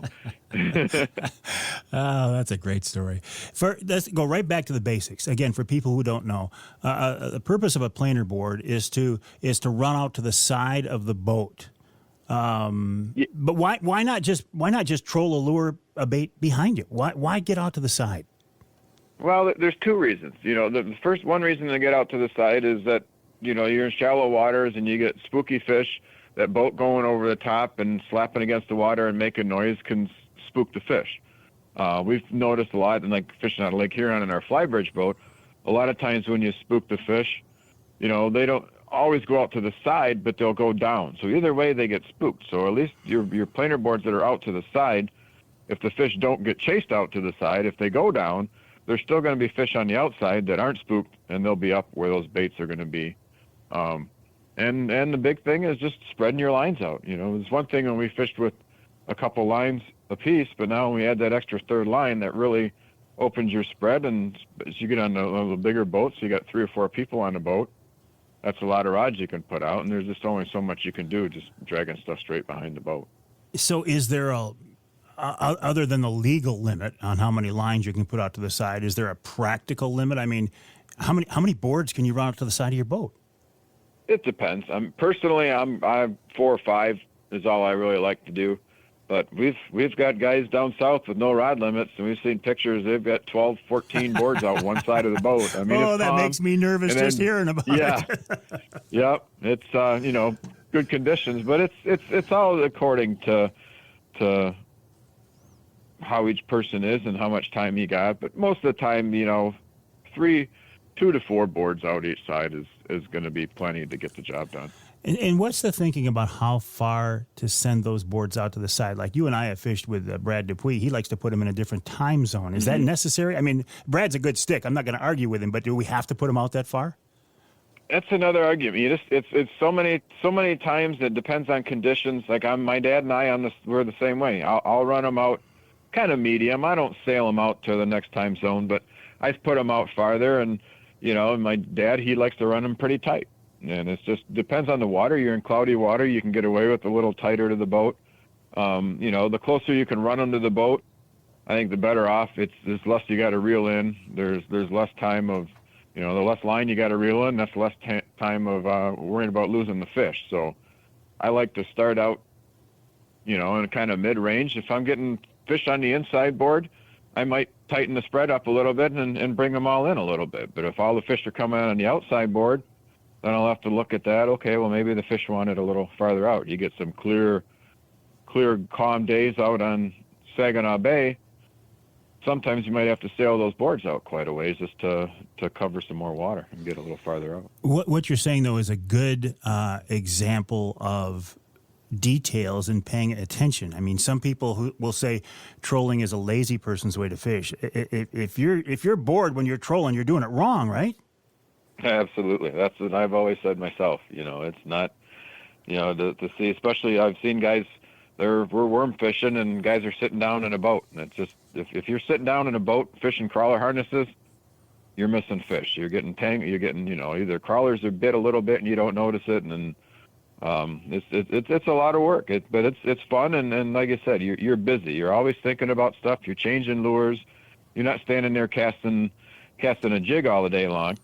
But you're in and out, and I kind of like it because I am not casting a jig. To me, casting a jig or standing there and bouncing a jig up and down on the rocks is just, to me, that's boring, Yeah. So it's all its own. And there's no such thing, I think, as boring fishing. And no matter what technique you're using, I think it holds true that if you're bored, you're doing something wrong or you need to start changing things around. And figure out what to do, whether you're not catching fish or what. So. We're talking with Nick DeShano of Offshore Tackle here on the Outdoor Magazine Show. If you want to learn more about offshore, go to the website offshoretackle.com. That's offshoretackle.com. There you can learn about all their different products, some great videos on how to use those products. Also, the podcast, the monthly podcast we do for Offshore is on the website as well. We'll take a break. When we come back, more with Nick DeShano of Offshore Tackle, offshoretackle.com.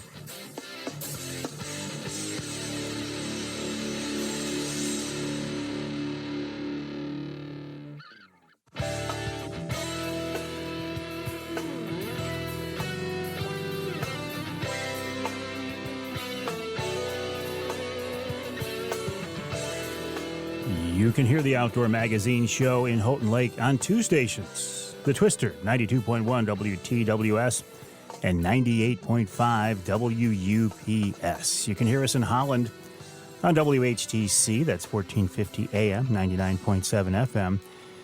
And we can go north of the bridge at least one more time. Let's go to Escanaba, the Riviera of the North. WCHT 600 AM 93.5 FM. This segment of Outdoor Magazine brought to you by Killer Food Plots. Now, I had Rich Chrzan of Killer Food Plots on the show earlier in the show, but just a quick reminder, May is really kind of the time to think to get serious about putting in your food plots. And if you're serious about food plots, I would recommend you check out Michigan-based, family-owned Killer Food Plots. That's killerfoodplots.com. I make no secret of the fact that I support Michigan-based, family-owned companies. I just when I find a company that makes good products and is run by good people, if they're here in Michigan, that's a bonus. That's the way I look at Offshore Tackle, offshoretackle.com. Bruce DeShano started Offshore Tackle 40 years ago with one downrigger release. These days, Offshore has grown into a company. Well, what do they say? They call Bruce, well, I'll tell you, here's something interesting. Al Lindner, the Lindner brothers, the Lindner organization, called Bruce the chairman of the boards. That is a pretty cool title coming from some pretty heavy hitters. They say often imitated, never duplicated. Your leader in trolling technology. Offshore has these slogans, these reputations for a reason. Nick DeShano is the guy now who is in charge of keeping the company at a top tier and continuing to grow it. And he's with us on the Outdoor Magazine phone line. Nick, let's go to trolling in general. It's only one way to fish, but why is trolling so darned effective? I think for one thing, you're just covering water, especially most of the fish that we're trolling for, the walleye, trout, salmon. They've all got their times where, right now we're finishing up the Detroit River stuff, and there's still a lot of walleye fishing in the rivers and stuff. But as the water warms up and the fish push out into the lakes, they'll get into open water and they spread out and they're suspended, so they're harder to target by just casting methods alone. So trolling, it puts a lot more rods in the water. You can, whether it's with planer boards or downriggers or however you're trolling, you can just put a lot more rods and you cover a lot more water. Different lures, different presentations and colors you can try. And my biggest thing I like about trolling is it's a good way of taking people out that don't fish a lot. You can take people that have never fished, and they can still go fishing. They can catch a fish. They can reel fish in. You can kind of, especially with our boards with the tattle flags on it, this flag goes down when the fish hits. It's just kind of like bobber fishing. Planer boards are just basically directional bobbers. Instead of going right behind the boat, they go out to the side, and they take your baits right to where the fish are. You mentioned those tattle flags. Man, are those fun when I've got kids or new anglers on the boat. They are fascinated by watching those tattle flags. Well, they are, and you learn so much from watching them. A lot of people say, I don't need flags. I can read my board. And it's true to a certain extent, but there's still times that we've seen the board with a tattle flag on it, and the flag would just kind of go down a little bit, slightly go down, and just sit there heavy. The board didn't move. The board didn't make any change in the way it ran. You look at it, is there fish? I don't know. We'll check it anyways. You bring it in, and there's an 8-pound walleye hanging on it. The fish comes up, it just kind of slowly grabbed the bait, and it's just kind of swimming with it. Without that flag, who knows how long we'd have trolled around dragging it. So they've definitely got their place, and I don't like fishing without them. As much as I've fished planer boards, I still use the tattle flags, and I even run tattle flags with the new little configuration we've got on the OR12s. I'll pull 150 feet of weighted steel or copper line and still use a tattle flag. New configuration. What do you mean by that, Nick? Well, originally we had the tattle flags going across the top of the board. Oh, yeah. They had the thinner wires, and now that we've got the change the angle, you can change the angle on that, so that'll help with the heavier weights with the tattle flag. That'll help drop the nose down a little farther with the release getting hooked up farther down the board instead of right across the top. So, and then a different flag with extra holes in it, so you can get a lot more tension on the spring. Those boards come out of the package completely ready to rock. You can put them in the water and be just fine. I've never ceased to be amazed by how people tinker with these things and change them and fine-tune them to exactly the way they want them. Yeah, well, and that's the fun thing with fishermen, right? I mean, we like doing different things, and we like trying different things, and you talk to 10 people that are pulling planer boards, and there'll be 6 or 7 different ways of doing them and different release configurations, and we try to have the board out of the package cover the most, the biggest majority of fishing that you're going to do. If you're just using monofilament, the board the way it comes with the orange, the OR19 on the front and the red OR16 on the back, and that's got the pin in the middle of the pad, that covers 90% of your walleye fishing. And fishing in general, you start putting braided lines, and then you got to want to look at switching releases around for different applications for that. But there's a lot of different options out there, and it's just a matter of whatever you like to do. We like to let the fishermen decide how they want to fish them. Well, you mentioned walleye. Offshore started as a trout and salmon company. You jumped into the walleye world with both feet. I know you've made a huge impact in the world of crappie. You're into catfishing real big. What else is out there? I mean, what markets are you looking at, Nick? I don't know. I'd like to find something saltwater fishing just so I could do some research in the wintertime. Yeah. But, there's a lot of different options out there. It's the biggest thing that with the trolling is, and then a lot of people, it's easy to think of it a lot bigger than it really is.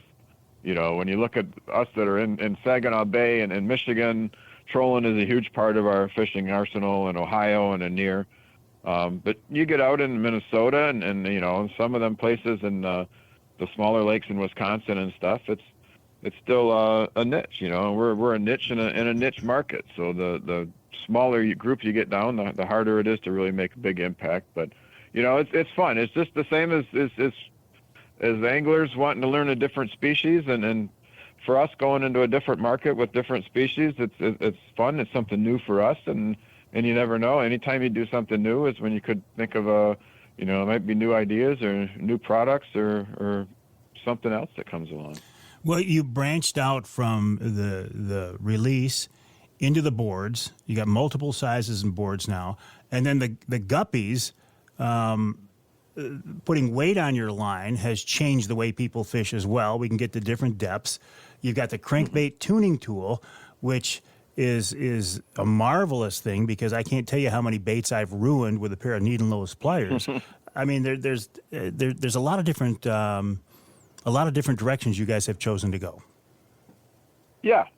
I mean, we're open to all kinds of different ideas, and like I said, we're just trying to see if there's something out there that we can improve on or come out with something completely different to help catch more fish. As long as it doesn't have anything to do with a million colors and hooks, we're pretty much open to it. Why run a different size planer board though? Because we were talking about the OR12s, which is kind of the flagship. But you've got the smaller boards, you've got the bigger boards. Why would I switch? Pretty much, it just goes to how much weight you're pulling behind the board. The OR12s cover 95% of your walleye fishing and a lot of your and a lot of your trout and salmon fishing. They're good up to about 4 ounces of weight or so. The mag boards, they'll pull anything. We've had guys put a mag Dipsy behind the mag board, and it pulls it out. I mean, we tested it. It was all tested with 500 feet of copper line. So that thing pulls a ton. And the mini board's just fun for panfish. Anytime it's calm water, especially the crappie, you get into the inland lakes and things like that.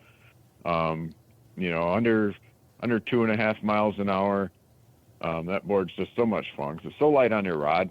It's, you don't have a heavy pull when you do get a fish on, and when the fish gets it, it just explodes. And we've had times crappie fishing where we're into little crappie, 4 or 5 inch crappie. And with the tattle flag on the OR12s, you just see the flag go down and up, and that was all you get when they would strike the crankbait.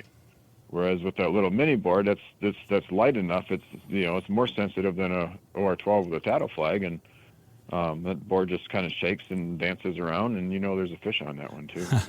Did you, on this latest podcast, did you hear Captain Mike Boyd out of St. Joe describe the SST Pro Mag as the school bus? Mm-hmm. I love that. That's it. Yep.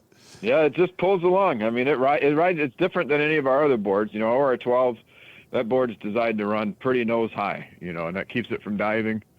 A lot of people, well, how could I get the nose down? And well, you don't really want the nose. It still goes out to the side, but the more the nose goes up, it's not going to dive. The OR37, it rides a lot more level, but it still has a pretty low, propensity to dive. I think that's the right word. But because there's just so much, there's a lot of flotation. We got a lot of foam built into that board to help keep it up on the surface, and it just chugs through. School bus is a real good example of how it runs. It just kind of plods through. Hey, real quick before we let you go, and it's not fair of me to ask you this, but I'm going to ask you anyways. Anything new? Anything new in the pipeline?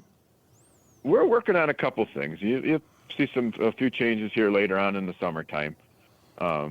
So we're working on a couple of things. One of our things, we've always liked to evolve and see how we can make things just a little bit better, and how things make things just perform better in the long run. So we're constantly working on different things. And you're a master at teasing me and saying something without saying something too. So, all right, Nick, listen, I appreciate your time. I'll send people to the website, offshoretackle.com, and encourage people to check out the Offshore Tackle podcast, because especially there's some great conversations with your dad, Bruce, talking about the history of the company, and I think we're probably due for another edition of that. So, Nick DeShano, Offshore Tackle, appreciate your time. We'll talk again, buddy. All right, sounds good. Nice talking with you, Mike. Thanks. Offshoretackle.com, your leader in trolling technology, often imitated, never duplicated. That pretty much sums it all up. I'm a big fan of offshore. Can you tell? But I'm a big fan of the people behind offshore, too. Great products, great people. What more can you ask? We'll take a break. More coming up right here on Outdoor Magazine.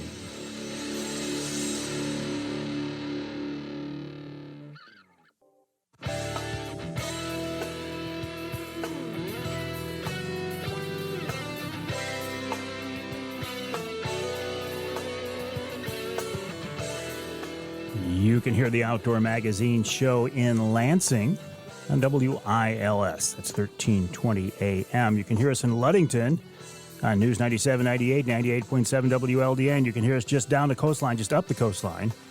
In Manistee, WMLQ 97.7 FM. Let's jump over to the other side of the state. Port Huron, WPHM 1380 AM. And we'll go a little more west again. Saginaw, WSGW AM and FM, 790 AM, 100.5 FM. I'm in the studios of WSGW right now, here with Jonathan Dent. John, doing a great job as always. Thank you very much. I appreciate that. Also appreciate the fact that this segment of Outdoor Magazine is brought to you by Reader Landscaping. Reader can take care of your lawn and property because it's your nature and our nurture.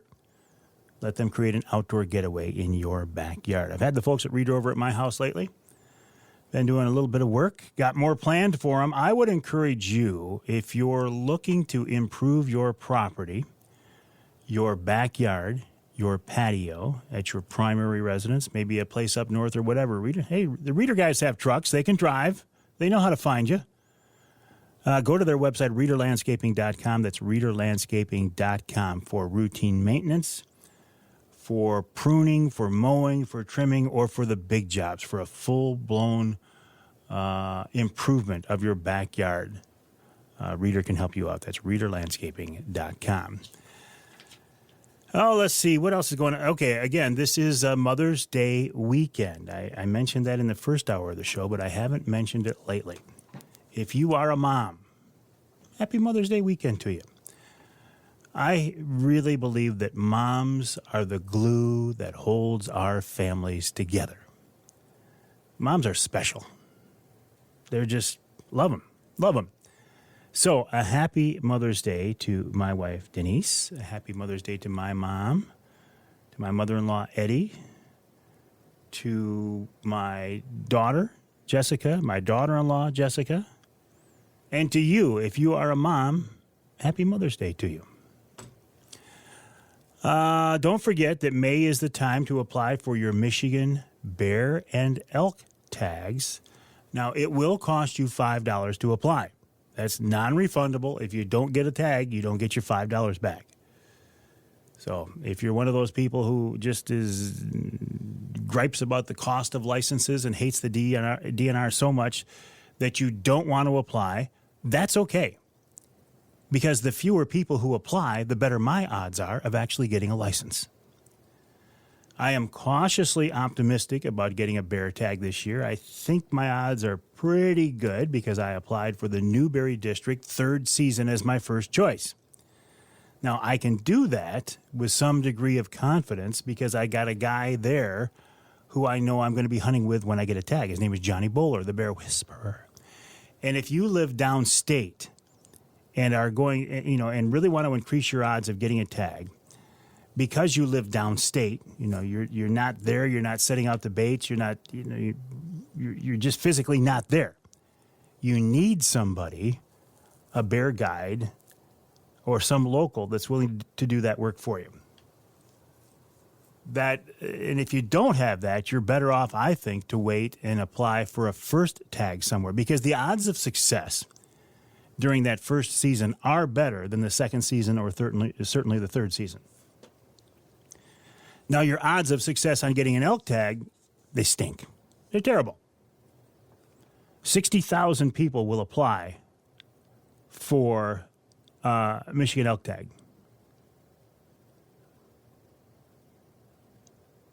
About 260 of them will get tags. I probably made a mistake, same mistake I've made every year. I say, you know what? And I apply for a bull-only tag, thinking if I'm going to go elk hunting in Michigan, I'm just going to wait for a bull. Well, there's a problem with that. Number one, the odds of getting a bull tag are real slim. And what would I do with a bull elk anyway? I mean, you got to think about realistically, what would you, if you shoot a Michigan bull elk, you're going to want to get a shoulder mount, right? It takes a pretty good size room, a pretty tall ceiling to fit an elk mount. And I don't have any more room. All of my walls are taken up with mounts. So I think realistically, the next time I apply, I'm just going to apply for a cow tag. I mean, a cow's got a lot of meat, a lot of venison. Regardless, though, don't forget to apply. Go to michigan.gov/DNR, use the HuntFish app, or go to your local retailer, your local license agents. I always forget about that these days. I don't want to forget about, though, reminding you to, if you are interested in being a part of our first annual Mike Avery Outdoors charity golf outing, it is Monday, July 29th at the West Branch Country Club. It is designed to raise money, and the money is going to go to MUCC's youth camp. I mean, this is a win-win. You get to play golf, smoke cigars, be outside, and raise money for a cause that encourages the next generation to be involved in the outdoors. There's no downside to it. If you would like to play and or be a sponsor of the event, and there are several different tiers, there are some very, very inexpensive tiers, go to the website mucc.org/golf. mucc.org/golf, and you can sign up to join us there. Really, really love to have you. I would love for this first year event to be a big success. You never know with a first year event how it's going to turn out. I really think this is going to be a success. I would love to have you be a part of it. mucc.org/golf, mucc.org/golf. We'll take a break here in the Outdoor Magazine show. When we come back, we'll wrap it all up with wild game chef extraordinaire Dixie Dave Minar.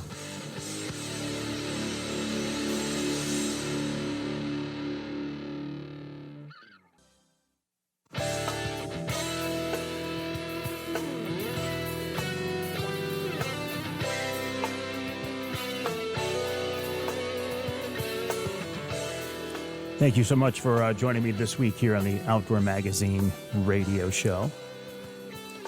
And, of course, the podcast version of the show as well.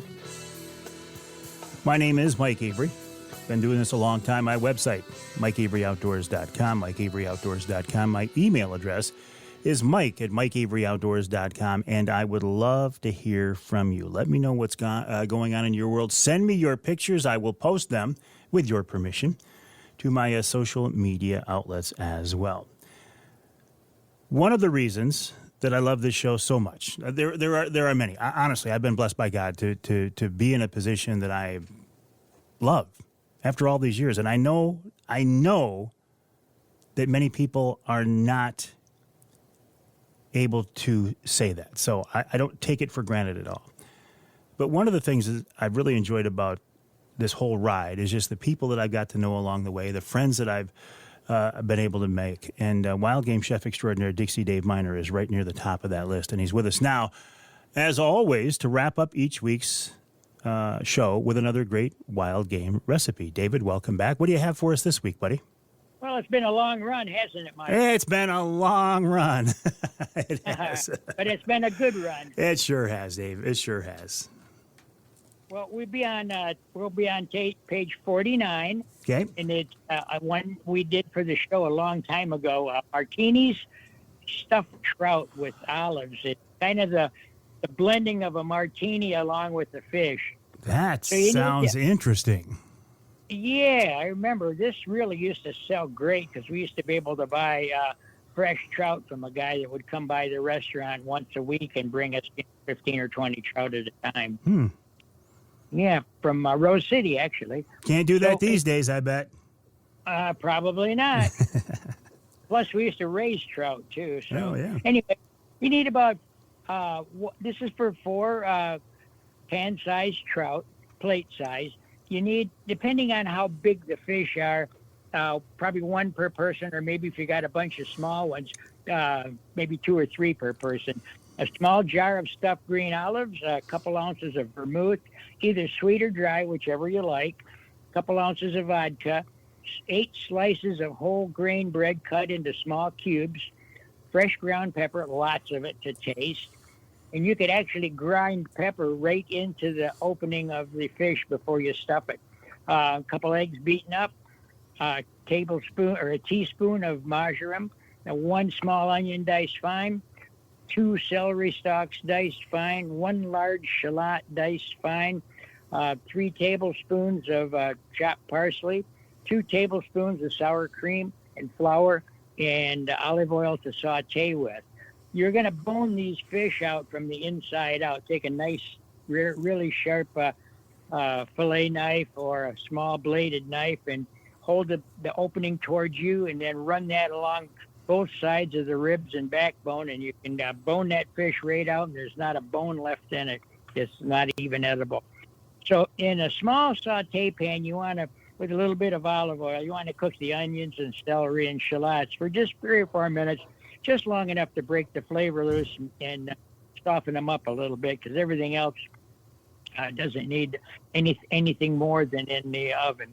In a large mixing bowl, add cubed bread, the vermouth, cooked vegetables, spices, half the parsley, 2 tablespoons of sour cream, and the beaten up eggs. Gently mix it up well. You don't want to destroy the cubed bread if you can. And then drain and slice the olives thin. in as much as you like or as little as you like, and then save the juice. And with a small amount of olive oil, fold in the sliced green olives in a bowl. Divide the stuffing equally between the boneless fish. Or it actually freezes well. So you could make a larger batch, and then depending on how many fish you got, you could put it away in the freezer and pull it out as need be. Dredge fish in flour after you stuff it. Brown it on both sides. Leave it in the same pan, or you could put it in a casserole and remove to a baking dish after you brown them all off, or in the same pan, and place in a 350-degree oven for about 15 minutes or so. You want to check with a thermometer on the inside of the fish. You want it to be about 185 because there's raw eggs in there. So now for a sauce, you could use a couple of tablespoons or one or two of the olive juice, three tablespoons, which is about a third of a stick of butter, an ounce of vodka, half of the chopped parsley that you saved, a tablespoon of sour cream, a couple ounces of white wine, and a squeeze of lemon.